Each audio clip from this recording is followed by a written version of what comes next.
Hello et bienvenue dans cette nouvelle vidéo. Alors aujourd'hui, on va faire un exercice sur les nombres complexes qui regroupe la forme algébrique et la forme exponentielle. Alors sans plus tarder, l'exercice c'est on considère ces trois nombres complexes. Donc premièrement, le premier nombre c'est Z1 et Z2 et Z3 est l'expression de Z1 divisé par Z2.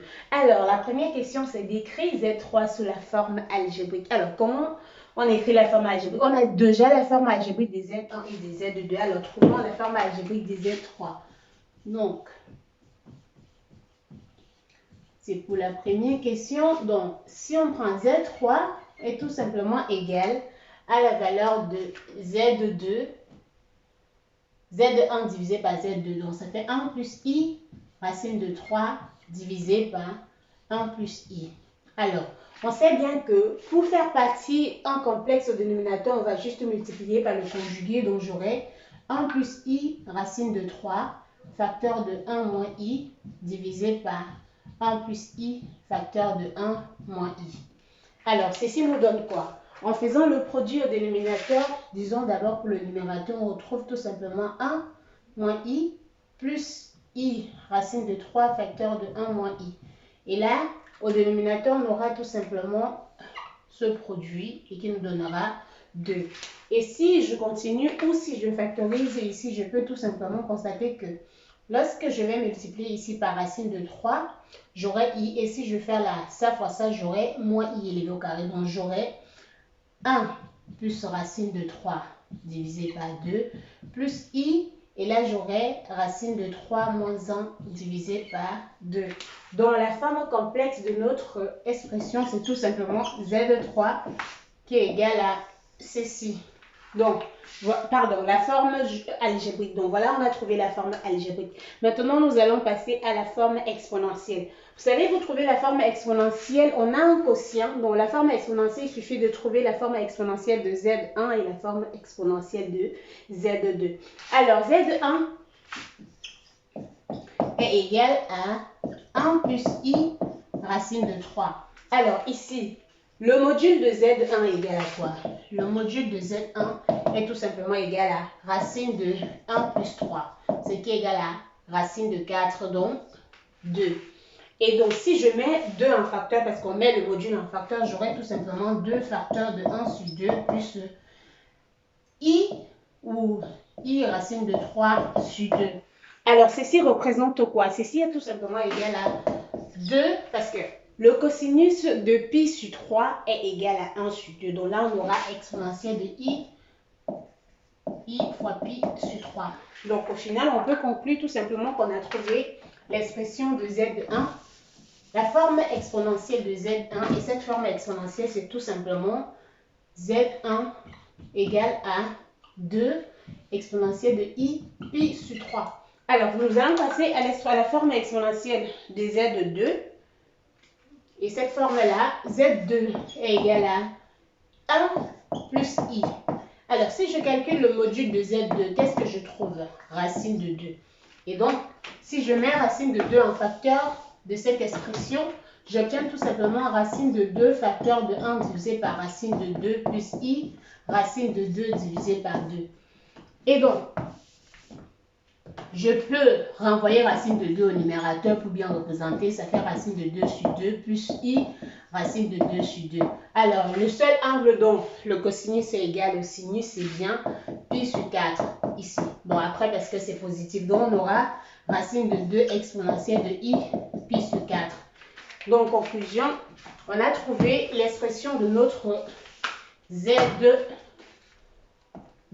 et Z2 est tout simplement égal à racine de 2 exponentielle de I pi sur 4.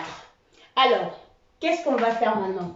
On veut trouver la forme exponentielle de Z3, étant donné que, je vais effacer là, étant donné que si j'ai le quotient, alors Z3 qui est égal à Z1 divisé par Z2, je remplace juste la valeur de Z1 qui est 2 exponentielle de I pi sur 3 divisé par la valeur de Z2 qui est racine de 2 exponentielle de I pi sur 4. Alors, je peux simplifier ces quotients. Donc, celui-ci devient tout simplement 2 divisé par racine de 2, ça fait racine de 2.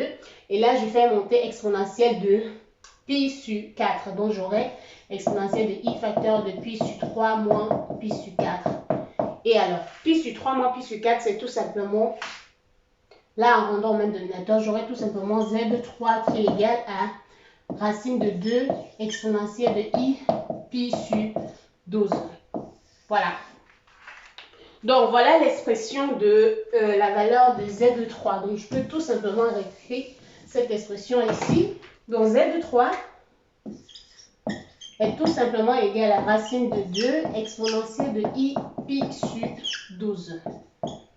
Alors, je vais encore reprendre l'expression de Z de 3 sur la forme algébrique qu'on avait au départ, qui était tout simplement Z de 3 égale à racine de 3 plus 1 sur 2 plus i racine de 3 moins 1 divisé par 2. Alors, ce qu'il faut constater ici, c'est tout simplement le fait que on veut retrouver la valeur de cosinus de pi sur 12 et de sinus de pi sur 12. Nous avons la forme exponentielle de Z de 3. Et si je développe cette forme exponentielle, qu'est-ce que j'obtiens? Cette forme, c'est encore racine de 2 facteur de cosinus de pi sur 12 plus i sinus de pi sur 12. Et donc, si je fais entrer la racine de 2, cette expression devient tout simplement racine de 2 cosinus de pi sur 12 plus i racine de 2 sinus de pi sur 12. Alors, ayant l'expression de la forme algébrique qui est donnée ici pour notre Z de 3, on peut juste identifier que ceci représente la valeur qui est là et ça c'est l'autre valeur. Donc, racine de 2 multiplié par le cosinus de pi sur 12 est tout simplement égal à racine de 3 plus 1 divisé par 2.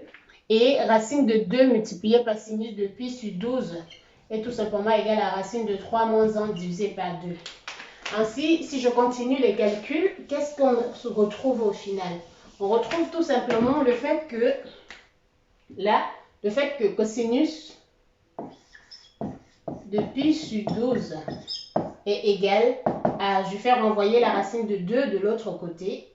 Et donc, on peut renvoyer là, donc on aura racine de 3 plus 1 divisé par 2 racine de 2. Et si je conjugue par racine de 2, j'aurai tout simplement racine de 6 plus racine de 2 divisé par 4.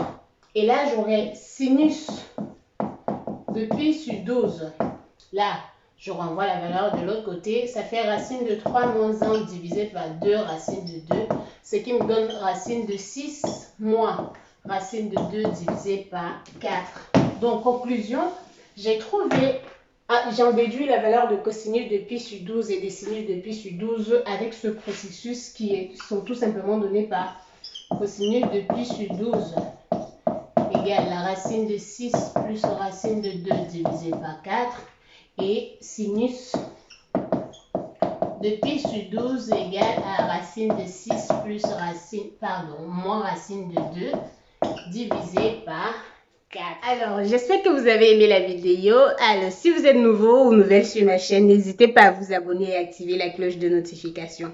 On se retrouve pour une prochaine vidéo.